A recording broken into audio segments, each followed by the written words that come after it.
Hi అండి. అందరికీ రాఖీ పౌర్ణమి శుభాకాంక్షలండి. రాఖీ పౌర్ణమి అంటే అన్నా చెల్లెల ఐక్యత గురించి చెప్పేదే అండి. ఈ రాఖీ పౌర్ణమి వచ్చి హిందీ వాళ్ళ పండగ అంటారండి. హిందీ వాళ్ళు ఎక్కువ జరుపుకునే వాళ్ళండి. అన్నా చెల్లెల ఐక్యతగా ఉండేవాళ్ళు కాబట్టి వాళ్ళు ఎక్కువగా ఈ పండగను చేసుకునే వాళ్ళండి.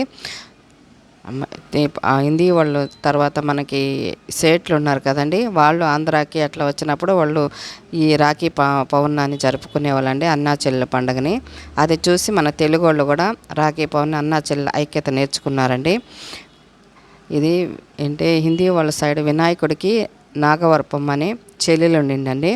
ఆ నాగవరపమ్మ రాఖీ పౌర్ణమి రోజు వినాయకుడికి రాఖీ కట్టేదానికి వచ్చిందండి. ఆ రాఖీ కట్టేదానికి వస్తే వినాయకుడి కొడుకు ఆ రాఖీ కట్టేది చూసి నాకు ఒక చెల్లెలు కావాలని చెప్పి అడిగినప్పుడు వినాయకుడు తన నేత్రాల నుంచి అమ్మవారిని సంతోషిమాత అనే అమ్మవారిని సృష్టిస్తాడండి. ఆ సంతోషిమాత వినాయకుడు కొడుక్కి రాఖీ కట్టే ఆనందాన్ని ఇస్తుందండి. ఇచ్చిన తర్వాత ఆయన సంతోషిమాతకి ఒక వరాన్ని ఇస్తాడండి వినాయకుడు.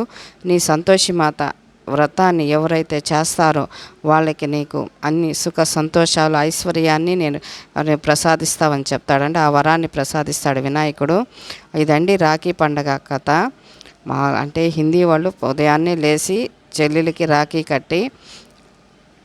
కట్టేవాళ్ళండి. వాళ్ళ స్తోమతను బట్టి వాళ్ళు ఇస్తే పుచ్చుకునే వాళ్ళండి. వాళ్ళ అన్న బాగుండాలని కోరుకునేవాళ్ళు రాఖీలు కడతారండి. ఇదండి అంటే ఆ చెల్లెలు నాగవరపమ్మ కట్టింది కాబట్టి వినాయకుడు కూడా తన కొడుకు చేత కొడుక్కి సంతోషిమాత చేత కట్టించుకున్నారు కాబట్టి పురాణం నుంచి వచ్చిందండి ఈ రాఖీ పౌర్ణమి అనేది.